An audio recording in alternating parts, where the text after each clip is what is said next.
Good morning and welcome to today's webinar, Structure for Success, Building Meaningful Online Discussions with the Pioneer Method. Our presenter this morning is Matthew LaPlante from the Department of Journalism and Communication. I'm Dr. Mitch Culver. I direct and manage what's called the Center for Student Analytics. And some of the slides in this deck were also prepared by Megan Lewis. Now, to get the most out of this webinar, you may want to watch it on 1.5 times speed or 2 times speed. I want to get started by talking a little bit about some trends that we saw in the analytics this last semester. So what you're looking at here is 4 spring semesters from spring 17 to spring 2020. And what you're going to see here is Canvas activity. So all of the students and the faculty at USU, all of their activity in Canvas, different types of activity. So this first one is announcements posted and replied to by instructors. So you can kind of see in any given semester, we have about 1,400, 1,500 of those. And then this last semester, we had 2,500. And this big spike, week 10, is the week that all faculty members were required to make an announcement in their class. So you can see that there's a huge spike there and then continued activity after that. It's pretty interesting. We also have inbox messages sent by instructors. You can see in the spring, with the move to remote teaching, a dramatic increase in inbox messages sent by instructors, also sent by students. It's the same pattern. You'll notice here that actually, if you look back at spring 2017 and go semester by semester, each year we kind of are getting better at using Canvas as a community. That's true with assignment submissions as well, that each year instructors are expecting more and more assignments to be submitted through Canvas, which is a good trend. And of course, in this last spring, with the move to remote teaching and learning, we have a lot more assignments being created and submitted through our learning management system, Canvas. Now this is quizzes, but it means tests, quizzes and tests in Canvas. So again, year over year, we see dramatic increases in those, and then this last semester. But what I really want to talk about is this slide, which is about discussion entries posted by students. Now, you can see we've usually had about 7,300, 7,400, 7,800, and now we double that this last semester, all the way to 14,000. Almost 14,000 here, and you see this huge increase in activity and discussion, which I think most people understand because faculty wanted to take the in-class experience of having in-class discussions in Q&A and move it into the online space in Canvas to kind of mimic what would have been going on for the rest of the semester, given the move to remote teaching in light of the pandemic. The interesting thing is I've spent the last maybe couple of months conducting a series of focus groups and then reading through all the faculty and student feedback surveys. So the qualitative, there was 110 pages of qualitative comments produced by students and faculty on the spring surveys. And I committed to myself to reading all of that and really doing thematic analysis to figure out what are students and faculty saying. Well, one of the themes that emerged was that despite the fact that there was this dramatic increase in discussion activity, both students and faculty consistently bemoaned the usefulness of online discussions. And I think that's a little bit funny, that here we have this huge increase in the move to discussion, and yet all participants are kind of saying, that was awful, why did we do that? Well, one exception. In a focus group, there was a student from the Department of Journalism who said, she was talking, answering one of the questions, that I really had a wonderful experience with the online discussions in my class. And my jaw fell on the floor. I said, tell us more, And she explained, well, there's this great professor in journalism. His name's Matthew LaPlante, and he does this great thing called the Pioneer Method. And I said, I've never heard anyone say online discussions were great, but here this student was. And so I reached out to Matthew, and he's going to be kind of sharing his take on this with us. Let me come out of the share so I can kind of introduce Matthew.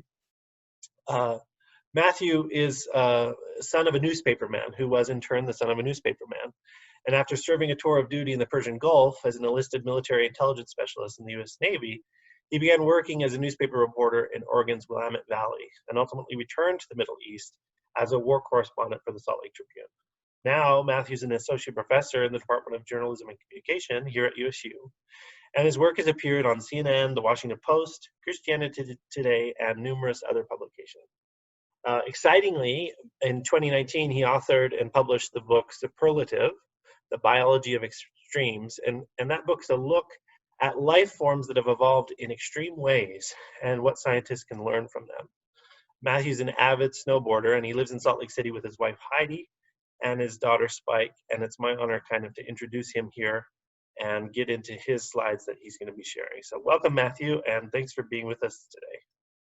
Hey, thanks, Mitchell. I appreciate it. Thanks for inviting me, and also thanks for advancing my slides for me today while we navigate the complexities of the Zoom webinar. Not a problem. So today I'm going to help you solve a problem that a lot of teachers have with online discussions. And that problem is that these parts of our online classes don't look or sound or even act like a good academic discussion. If we can go to the first slide, what a good academic discussion is a balanced exchange of ideas that begins with study and it continues to evoke study as it evolves. And so even calling these online discussions is sort of a big stretch because often they don't exhibit those characteristics. For the most part, as you can see here, what we see online are students who parrot other students' answers, who don't read or consider what other students are contributing, and who describe what they think, but really don't do much service to providing evidence that supports what they think. And we should really make no mistake about this. Students are fully aware of how little they are learning. You can see that in some of these student comments on this next slide. And if you spend any time talking to students who take online classes, and we could advance to slide 1, even those students who take their classes really, really seriously, you're going to hear from them words like checking the boxes and jumping through hoops and busy work. And this is how they describe their participation in this part of online classes. And obviously that's not good. So look, we could just kill this part of online learning, but research has long suggested that that true discussion is a key part of learning in any setting. So what does true discussion look like? Well, as you can see here, back in 1987, Barbara Guzzetti and Wayne Williams, both of Arizona State University, wrote that true discussion occurs when student voices dominate, when students interact with one another, when students are speaking in contemplative sentences rather than just offering simple answers, and when the discussions are evidence-based, when students are providing evidence to support what they are discussing. And there are all kinds of other ways to describe and define good academic discussions, but these principles are a pretty good starting point. It probably hasn't escaped you, though, that these attributes aren't always present in classroom-based discussions either. And even worse, classroom-based discussions are often really, really exclusive. One study from Purdue University suggested that whether a class is 20 students or 100 students, the discussions that take place in that class generally involve about 5 to 8 students. That's all. Everybody else in the class is a non-talker. And if we notice this at all as instructors, we tend to excuse it under the notion that, well, okay, that's some students, they just don't like to talk. But that's not really the case. I am the father of a brilliant young teenager who also happens to have a pronounced stutter. And that stutter materializes with long lapses in her speech. And in a classroom setting, she struggles to interject in time to make a point. And when she does, she's constantly being spoken over by people who assume that those pauses indicate that she's done talking, or even worse, people who assume that she can't complete a thought. And interruption, of course, isn't just an experience that's unique to students with speech disorders. Next slide, please. If you haven't noticed that girls and women are spoken over all of the time in classroom settings and all sorts of social settings, including in live class discussions. And if you haven't noticed that, well, you're really not paying attention. The same thing goes for students who speak English as a second language, students who are struggling with depression or other mood disorders, students who are on the autism spectrum, students from cultures that value or promote contemplation over contribution, and of course, people who are just introverts. And I'd like to talk about that last group a bit because I know that a lot of teachers work really, really hard to make their classrooms inclusive and safe spaces for minoritized voices of all kinds, but introversion isn't a minority status. It's just one part of the beautiful diversity of personality types that make up a classroom. And depending on how you measure it, depending on how academics measure it, introversion may be part of, or a dominant part of, the personalities of a third to a half of the people sitting in a classroom at any given time. So even if we lived in a world in which all those other factors weren't factors, we'd still have a situation in which a significant number of people who are in our classes are at a disadvantage for having their voices heard during live discussions. So let's go to the next slide. Here's the real headache.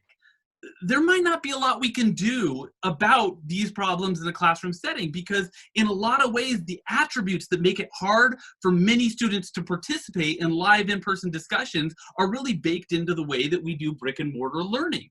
And in particular, we compact discussions into class periods, and we force this organic part of human interaction, this thing that we've learned to do over millennia, we force it into a constrained period of time. And so this really privileges the people who have the confidence to speak. And it doesn't matter if that confidence is earned or it's unearned, and it privileges those who are really good extemporaneous speakers, or at least those who consider themselves to be really good extemporaneous speakers. But these same constraints, this time limit, it disadvantages the people who don't have those qualities, or the people who simply need to take some time to think and to reflect and to study before speaking. And if we're being honest, thought and reflection is what we really want out of our students. And they're not always the attributes that are particularly highlighted by the remarks that are made by students who do speak up on a regular basis. Let's go to the next slide. What good online discussions offer is an opportunity to give people who don't tend to speak up in class a chance to hear their voices heard. This is the promise of online learning, but it's a promise that we're delivering really pretty poorly. So we want good online discussions, and we also want good equitable discussions. So let me tell you, I really believe that we can have both. And I've seen this in my online and my hybrid classes, and I want to help you see it too. Because if and when you see it, what it will mean is that more people are getting involved, and that the terms of the discussion are more equitable, and that the engagement is more meaningful, and that the level of the discussion is worthy of the academy where we teach. And I take that really seriously. I want the conversations that we have to be able to be seen and heard and thought of as something that happens in an academy of learning, not just something that happens on Twitter or Facebook. Now, here's a really cool thing. It's really not hard to transform this area of online learning from like a begrudging exercise in hoop jumping to something that students actually want to participate in. And they can do so with passion and with intellectual curiosity and with respect for one another's contributions. But first, as Yoda says, we have to help our students unlearn what they have learned. And at this point, that's a really tall order, because we have very few students left who haven't already taken a class with an online discussion element.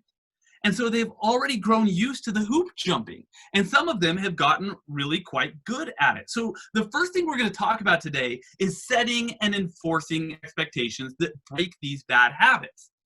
And so let's start by talking about a habit that's really prevalent among students. I call these students the 3 and outers. So let's say that you and I and 3 more of our friends, we're all sitting down for a coffee, and 4 of us are chatting. We're all talking about the day's events or the news of politics or whatever. We're chatting like friends do, but I'm not. You 4 are, but I'm just sitting there and I'm fiddling with my phone. And I do that until the end of our time together, when with just a few minutes to spare until we're all supposed to part ways and go to our next appointments. I start dominating the conversation. I start talking about things that everybody else was talking about 45 minutes earlier. And I start bringing up a bunch of new points that you guys would love to respond to, but you can't because there's no time. Now, nobody would call that meaningful participation in a discussion. So this is why we need metering. And because one of the biggest mistakes we make when we're building the structure for online discussions is we tell students to participate at least like X number of times. Maybe it's 3, maybe it's 4, maybe it's 5. And we don't meter that participation. And the result is often a flurry of discussion at the end of the discussion period that's totally devoid of any interaction that is the hallmark of good academic discussions as we define them earlier. So let's go to the next slide. Let's go to one more. And in my syllabus and in the instructions for the first discussion, students are told that they're responsible for daily or near daily participation in the discussions. And I reinforce this expectation by making daily or near daily participation in the discussions an answer in the introductory quiz that sort of like welcomes them to the class. And then the other thing that I do is I check on day 2 of the class to see if there are any students who haven't yet participated. And they immediately get an email or a text message from me. And what this does is it reinforces metering and it helps address the bad habits of these 3 and outers or 4 and outers or 5 and outers, whatever your number is. These are the people who either jump into the discussion early and post as many times as they've been told they need to post and then leave, or who jump in, and this is the most common thing, they jump in right at the end and they respond really rapidly right before the deadline. They don't leave any time for anybody else to comment. And sure, you could wait to address these bad habits at the end of the first discussion by giving students poor marks on the assignment. I've done that before, but if our goal is to build better discussion habits rather than just punish the lack of those habits, I really think that a little extra work to motivate students on the front end of things is really helpful. And you're going to find that this theme in what I'm talking about today. So let's move on to habit number 2. That's what I call the I thinkers. This is one of the bad habits you're going to see again and again in online discussions is students who tell you what they believe. They begin statements with I think or I believe or well in my experience. But they don't connect those beliefs and they don't connect those experiences to other forms of evidence. But as we said earlier, good academic discussion begins with it evokes study as it continues to evolve. And what this means is that while it's really nice and it's even important for students to talk about their own opinions and experiences, that is not enough, because a well-balanced constructivism is one in which we honor and celebrate the knowledge that students bring to the table before they even sign up for a class, but we also honor and celebrate and hold them accountable for the knowledge they bring as a product of their study during the class. In my class discussions, that's a twofold responsibility. Now, first, it means referencing the assigned readings. It's been a year or two since I killed the last of my textbooks I was using in my classes. I had always used textbooks until just a couple of years ago, and I moved a couple of years ago to open source class materials, and I really encourage you to do this too. It doesn't just save students money, it also allows for tremendous flexibility and adaptability and updatability. But whatever the assigned materials are, though, when students are required to connect to joint materials that everybody reads or consumes, this could be, I'm going to say reading, but this could be videos, it could be podcasts. There's a bunch of different media that they could consume jointly. When they're required to connect what they think and what they've experienced in their lives to what they've read, it creates a common place of reference for everyone. And this creates a bridge over which students with very different backgrounds can travel to meet with one another. Now, sometimes a student's experiences and ideas, they're not going to be reflected by the things that they were assigned to read by their professor. And this is especially true in the case of a professor like me, like a white male professor, who, not for a lack of effort, is going to have some blind spots.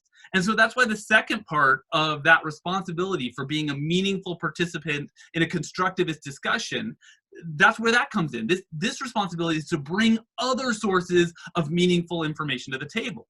And in my classes, this can include academic studies, it can include scientific surveys, it can include evidence from other books, it can include historical examples, it can include journalistic sources.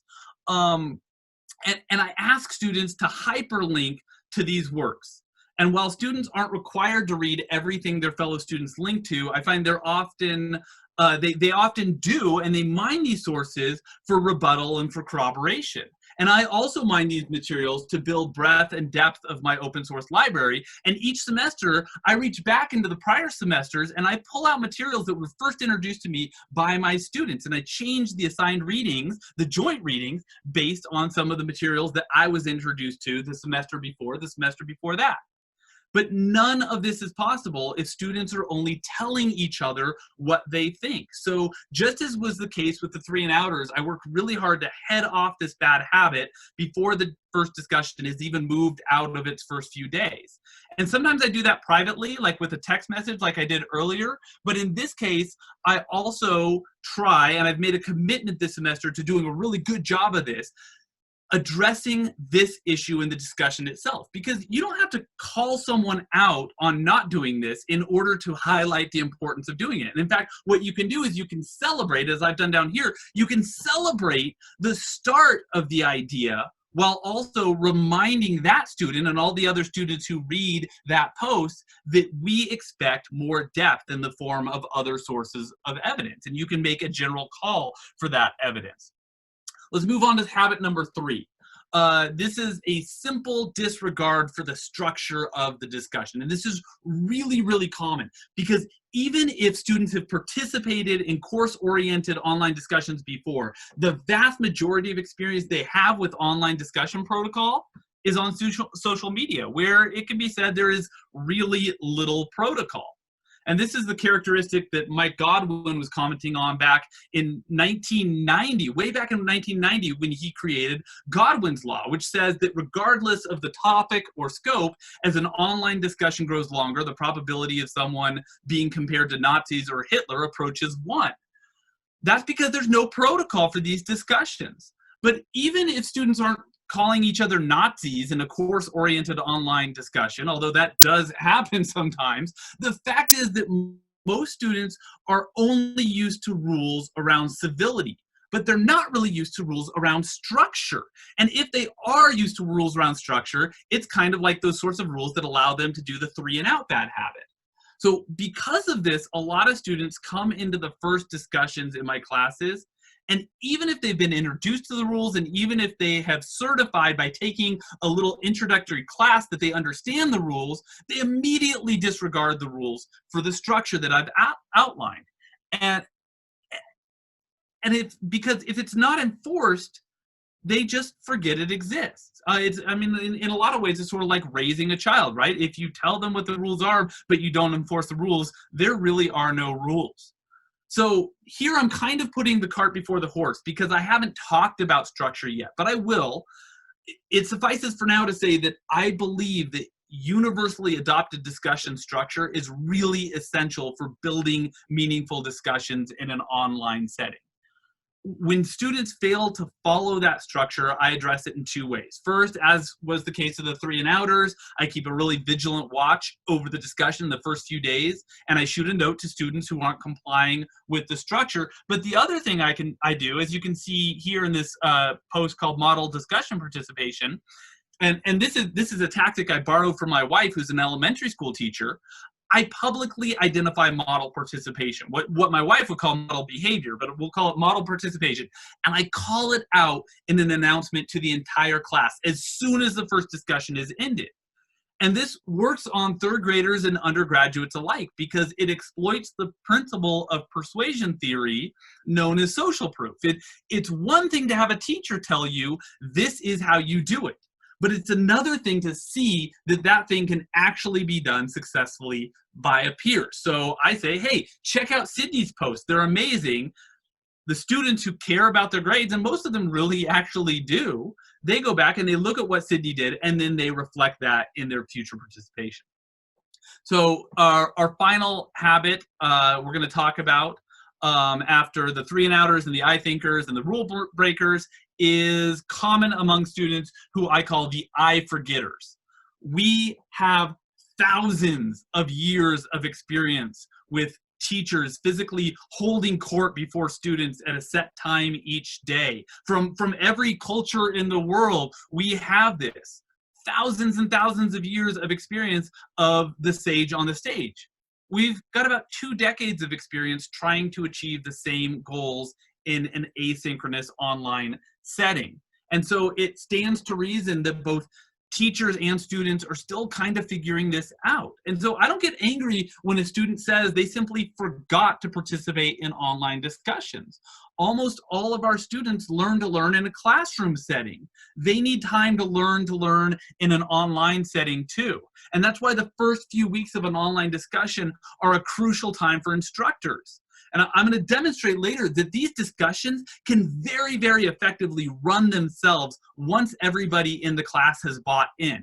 But those first few weeks, we've got to be locked into the fight to create a meaningful rhythm in the lives of our online students, a participatory rhythm. Now, analytics can be really helpful for this purpose. On Canvas, the two main categories of analytical information are called page view and participations. Now, the former, page views, simply tells you how many discussion posts and assignment submissions that a student has made. And that's a metric that's pretty much useless if you're already paying attention to what your students are submitting, because you're going to see if they didn't submit it, because it's going to say that they didn't submit by deadline. Page view data, on the other hand, is based on request to the server. Now, that makes it sort of an imperfect metric for determining actual student activity. I would never assess or grade based on page view data, but it's really valuable for seeing at a glance if students were engaged, and really importantly, when they were engaged, right down to the number of server requests per day. And what I often see in this data, what you can see in this chart here, makes a lot of sense. Students come into the semester feeling really motivated and engaged to learn, and they spend a lot of time bopping around the class page to orient themselves to what they need to do. So their page views are pretty high. And then a few weeks in this case, 4 weeks in, they suddenly disappear. And when you reach out to them during this time and you ask them what happened, their answer is almost always, I just forgot. And there can be a lot of reasons for this, but the main one is simply organization. And this shouldn't be surprising at all. According to one survey, nearly 50% of college students feel like their high school didn't adequately teach them organizational skills. That's reflected by the fact that about 50% use multiple systems instead of just one centralized system to keep track of what they're supposed to do. They use paper calendars for some things, and they keep reminders on their cell phones for other things, and they might have a cloud-based calendar for everything, and they might write on their hands for some things. And some of their to-dos just stay in their heads. And it's these in-the-head ones that completely floor me, because as you can see here, a quarter of the surveyed students said they keep track of schoolwork and to-do items by memory. So this is not a glamorous part of my job, but I spend a lot of time in the first few weeks of my class when I see that first dip, just talking to students who say, I forgot, about consolidation of calendars and setting up alarms and making time for their schoolwork. And I also remind them that they shouldn't just be conceptually dedicating time to their online classes. They need to be physically scheduling that time independent from other tasks, just like they would block out time to go to an in-person class. So look, this certainly doesn't cover every single bad habit we're going to see in online discussion involvement, but those are some of the big ones that I see. And as you've probably gathered, addressing these habits takes a lot of time on the front end of things. But as I noted earlier, I promise you, once students have bought into the system and structure in these discussions, the discussions really run themselves. And other than assessment, I generally get to stay away at that point. This isn't just a matter of time management, it's a matter of pedagogy, because a well-structured online discussion is a really good constructivist space where students take on part of the responsibility for teaching themselves and each other and me as well. And I want to talk about that last part for just a moment, because this is really one of the absolute joys of teaching in this way. As I mentioned, I change a few of my discussion prompts from semester to semester based on what they contribute. But there are still some discussion prompts that I've been using every single semester for almost 10 years now. This is one of them. In the first week of my news writing class, I asked students the question, in a world of endless information, how do we decide what is most interesting and most important to our audience? I have taught 50 sections of this same class. I've asked this question more than 50 times. Now, you might think that I'd see the same sorts of answers again and again, and I do, but I also see something new, and I learn something new every single semester, at least one student, and usually quite a few students, will approach this question in a different way or point their classmates and me to a book or a study or a work of journalism that I haven't seen before. So every semester, I really look forward to reading these discussions because I know I'm going to learn something. And I tell my students, I know these discussions are quality because if I'm learning something, I'm pretty sure they're going to be learning something too. So now I used to say that I really liked participating in these discussions, and I did. I was online with my students all the time. We were going back and forth, and I was trying to challenge them with new ideas, and I was trying to push them to consider things that they hadn't considered before, and I was putting new materials in front of them all the time, and it was everything that I thought a good discussion should be. But then a few years ago, I got really busy with a bunch of other stuff. I had a year-long journalistic project here in Utah, and I was co-writing a book in China, and I took some students to Cambodia, and I was coaching my kids' soccer team. And anyway, you get the idea. And I wasn't involved in the discussions, and I felt really guilty about this. I felt like I was letting my students down, and I also felt really personally sad that I wasn't getting to participate as much in these things that I really enjoyed doing it. All I really had time to do was to monitor and assess and reinforce good habits. And you know what happened that semester? The discussions got better. They got a lot better.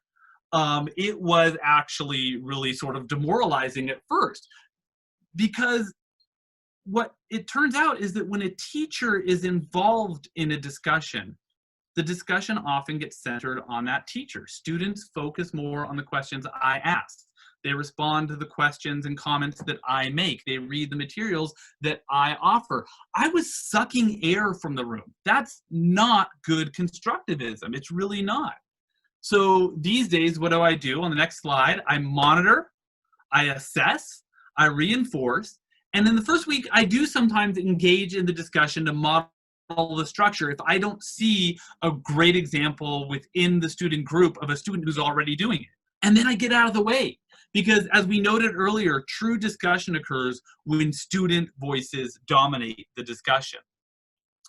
So I just mentioned assessment, and I want to talk about that a little bit.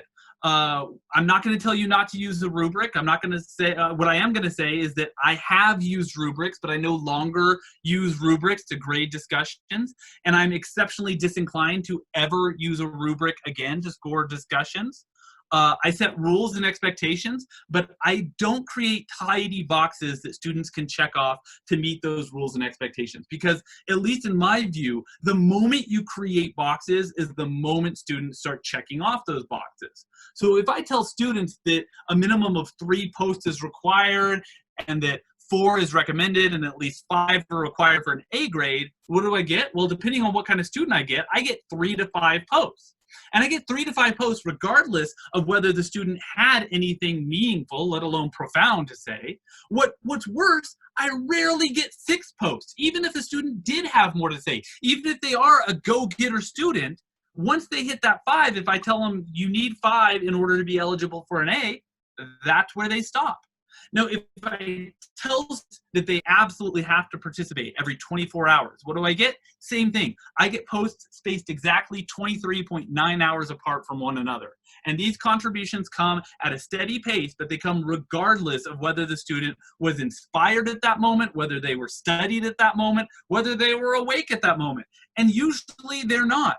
So trust me, if you're trying to create meaningful discussion spaces, a little ambiguity in the way that you assess is going to be your friend.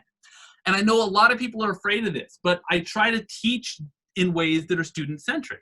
And one good indicator of what students consider student-centric is what students ask for during class or complain they didn't get after a class.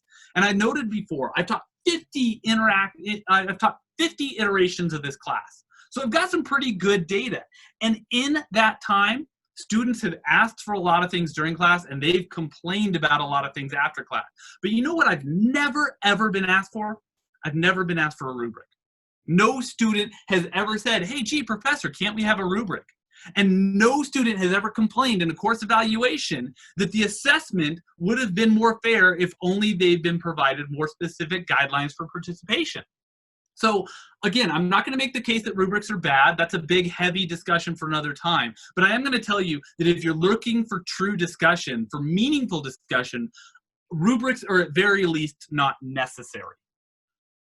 And at least in my experience, rubrics offer us teachers a sort of like an efficiency that often lulls us into the sense that we don't need to provide more substantial written feedback, because a rubric by its very nature is quantitative. And I simply don't believe that you can quantitatively assess the quality of a person's contributions to a discussion. What you can do is you can set up and enforce a structure that creates the environment for true discussions. And that's the final thing that I want to talk about today. So a little history here behind this thing that I call the pioneer method. In 2008, I was a newspaper journalist. I was covering national security issues.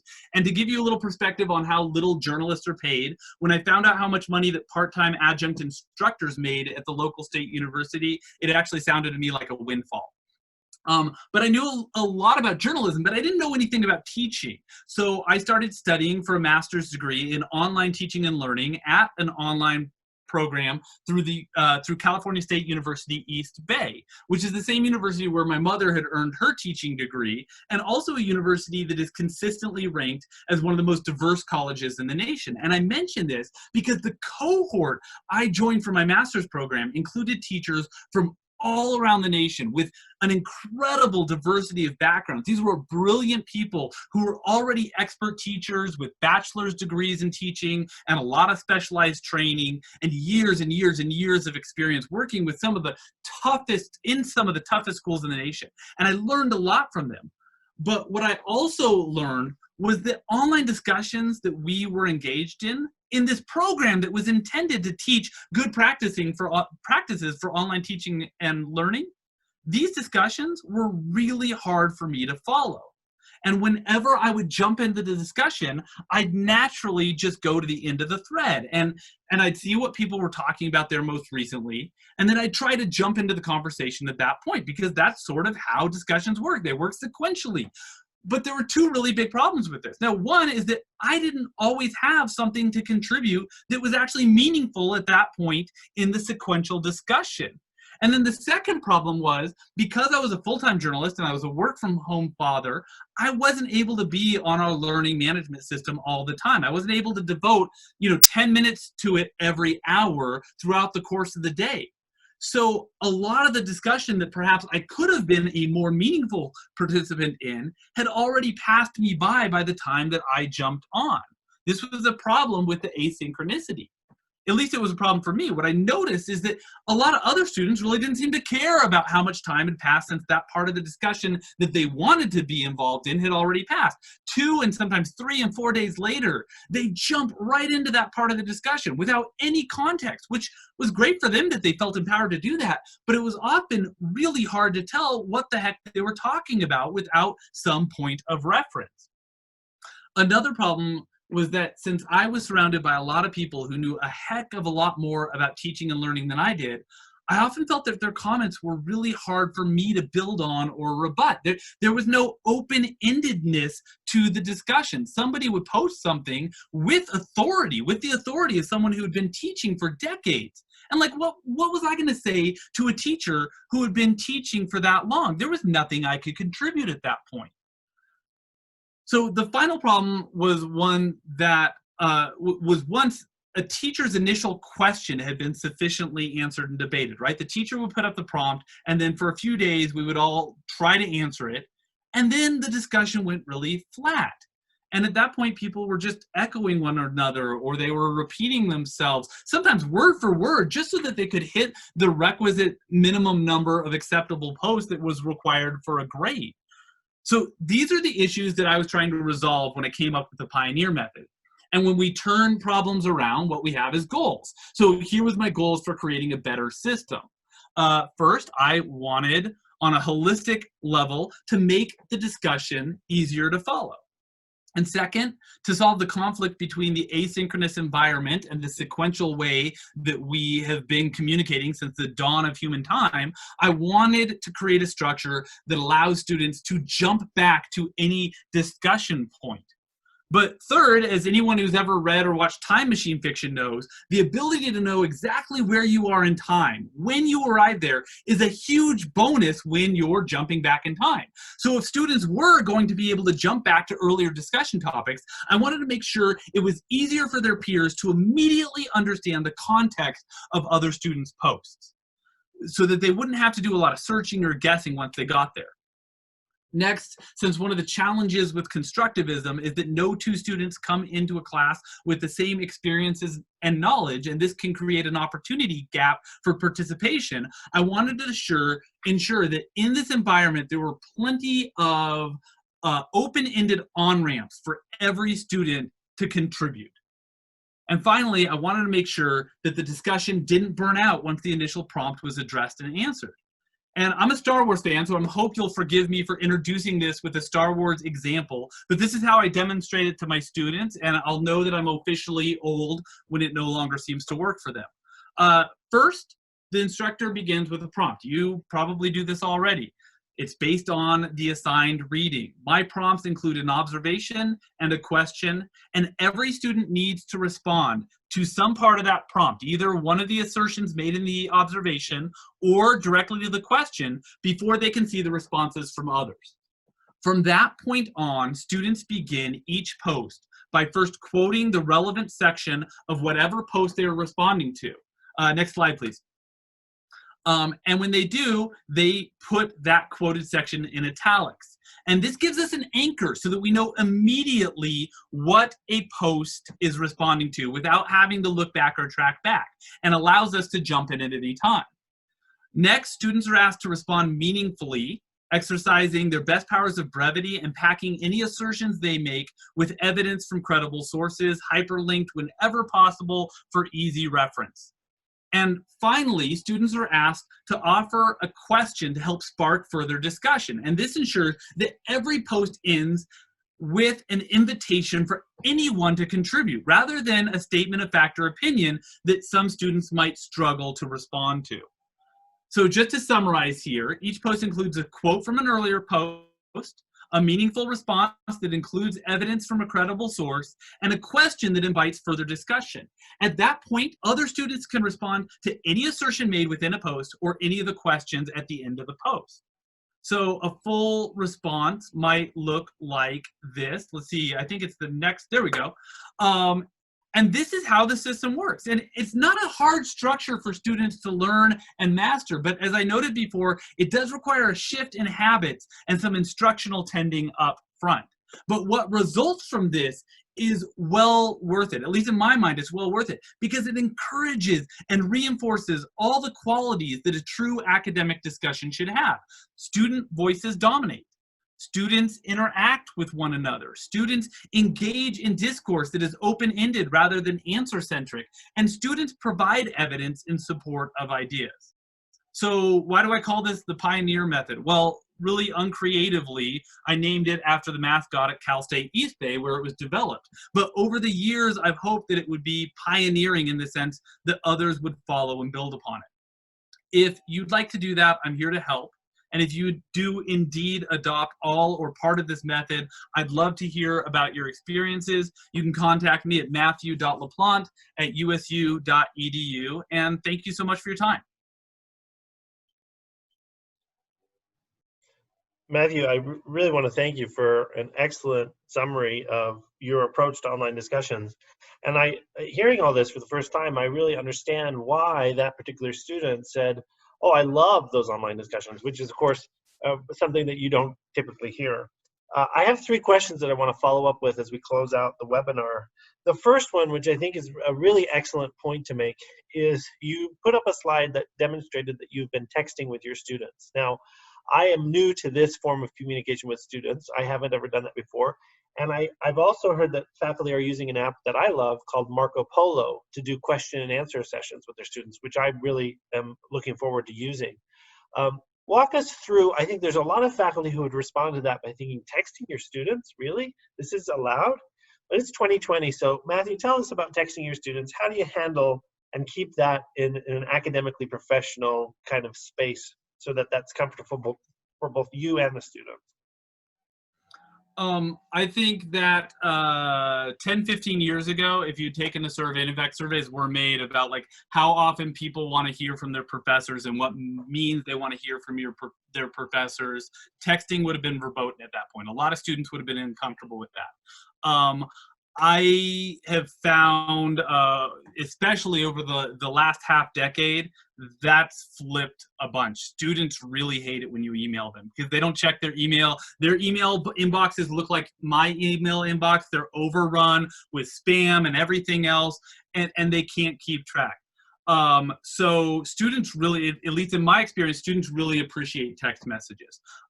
They also appreciate the accessibility of text messages. So I'm not anti-Marco Polo or any of the other texting apps. I think they're really helpful. But one of the things they do, one of the reasons why a lot of people like them a lot, is they create a funnel through which, professors can turn text off, they can turn text on, you don't have each other's direct numbers, there's sort of a level of privacy there. One of the things that I do, and I'm not saying that every online teacher needs to do this or should do this, but I tell my students at the beginning of the semester, at any time they need me, they can get a hold of me. And literally, they can call me or text me at 2 a.m. And if I'm not dead to the world, I will wake up, I will pick up my phone, I will check my text, and I will respond. And the reason for this comes out of my background working with organizations that work with at-promise youth, opportunity youth, what we used to call at-risk youth. And that is, we know, and we have data to support this, that students who work asynchronously often work at 2 or 3 or 4 a.m. And if they do not get the answers to their questions when they have them, it could be a 24, 48-hour cycle or a 72-hour cycle before they get back. Office hours, as lovely an idea as they are a teacher-centric principle of teaching, right? They value the teacher's schedule and the teacher's time over the student schedule and their time. And I know this is really hard for a lot of people to take because they don't like the idea. And again, I'm not telling anybody that they have to do what I do. I'm kind of crazy. I recognize that. But every single one of my students has my direct cell phone number, and I pick up for them any time of the day. On a larger level, to answer your question, it's really, I've never, in 10 years of teaching here, never had a student who said, please don't text me. So you're like, how dare you reach out to me proactively to let me know that I was missing an assignment? It's never happened. So could it happen? Yes, it could happen. We might run into that someday, but it hasn't happened to me ever. Great. I really appreciate that. The next question I have is hearing the approach that you take to helping students, to providing students with the scaffolding they need to get up to pace with this approach of online discussions. It's very clear that this requires an extra dose of your time and investment and your teaching presence of helping students along. Now, I think some people would consider that a chore and would say, well, this investment that I have to do of time and energy of, some people might even call it hand-holding or spoon-feeding them as they get used to and acclimate to this new method. But I also read in kind of in between the lines here that your engagement of them and you're helping them getting up to speed is an enjoyable process. And am I reading it correctly that the time and investment that it takes to engage them and text them and remind them initially in that first week, maybe first 3 weeks, that actually becomes a rewarding experience for you as a student mentor?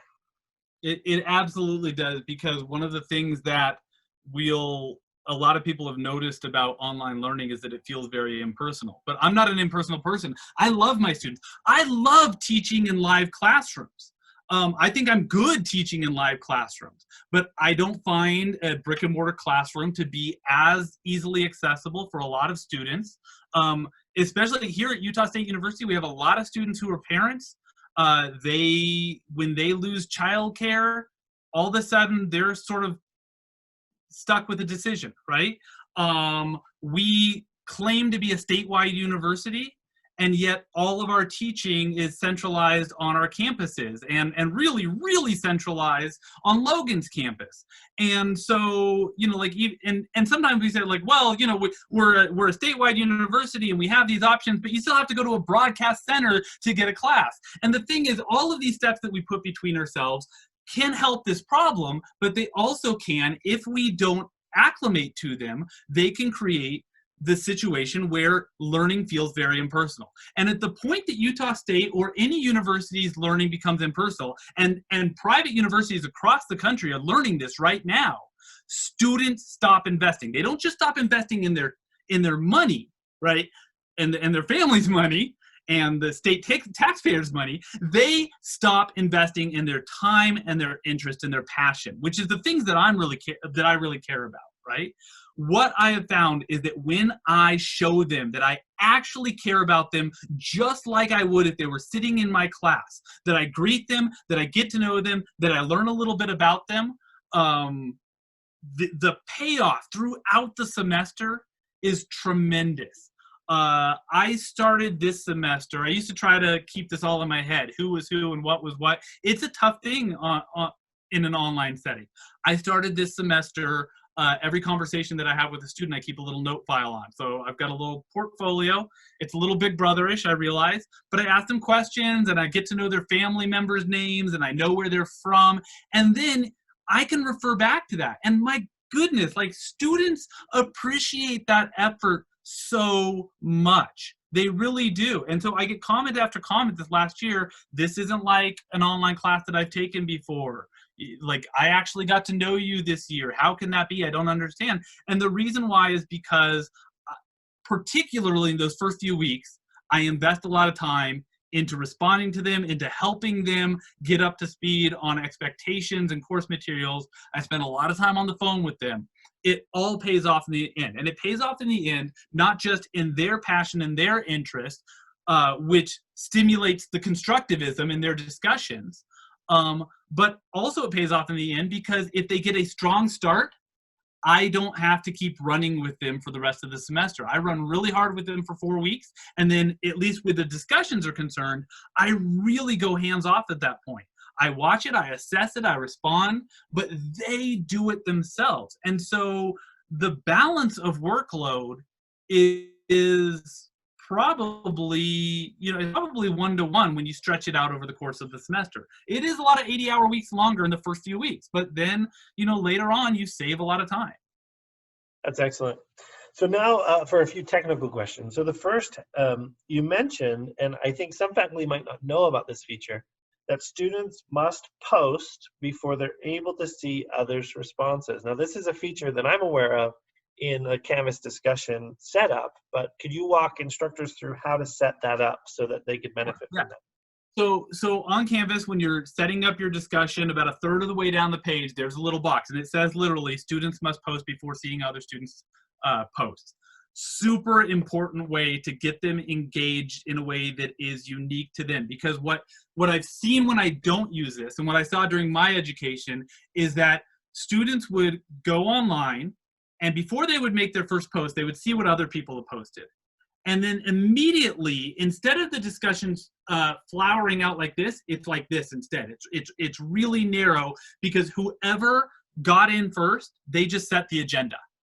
And they set the terms of the discussion. And so these become very narrow discussions.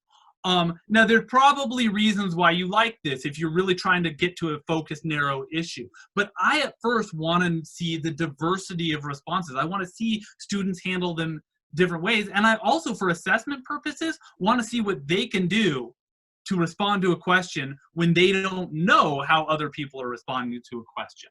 So this allows a flowering out of responses, which then allows the discussion to flower out even more. Now, that could be crazy, but for the fact that we've created this system that allows students to know contextually what anybody's talking about at any given time, because they've got that reference point. Yeah, that's excellent. Now, for my favorite question, in my own experience of hearing about that, this was, the students said, oh, this was such a good online discussion. So I was curious and reached out to you, and then I was able to get in as an admin into your Canvas course and look at your discussions. And I looked at, In particular, it was helpful to see your first week, and then I looked at week 4. It happened to be a good example.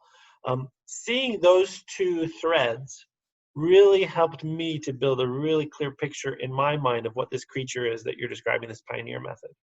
Now, I take it from your candor during this webinar that you would be delighted, that you seriously mean that if people want to reach out to you, they can reach out to you, and that you would be willing to provide this kind of thing if they wanted, kind of a vision of what this is in long form, that you could interact with them. That you would be delighted to do that, and you're available by email. Yeah, Is that right? 100%, absolutely. One of the things that I like doing, and this is because I'm weird, I like taking those discussions and I'll print them out and I'll put them in front of, like, I'll have a bunch of students come into my office. I'll print out the discussions and I'll tell the students, okay, you're going to be Bobby and you're going to be Jin Lee and you're going to be Mohammed and you're going to be Susan, right? And then we act out the discussions. And the reason I do this is because I really want to know that what we are creating and modeling here actually looks and sounds and feels like an actual academic discussion when translated into the real actual human world, and it does. It's amazing. So not only would I be totally willing to show people that, the thread, the big long thread, or let them jump into the Canvas course and check it out for themselves, but if you want to come and play act with me and just so that you can hear with your ear what this actually sounds like and see that it really does model a really great in-depth academic discussion, we'll come sit, we'll go grab a beer or a coffee or chocolate milk or whatever, and we'll play act it, and it's a lot of fun. Well, I sure appreciate that, Matthew. It's been a great webinar. I appreciate your insights and your passion for this, and I hope that it makes a difference for our other faculty and ultimately for our students. So thanks for being here. Thank you so much for having me. I really appreciate it.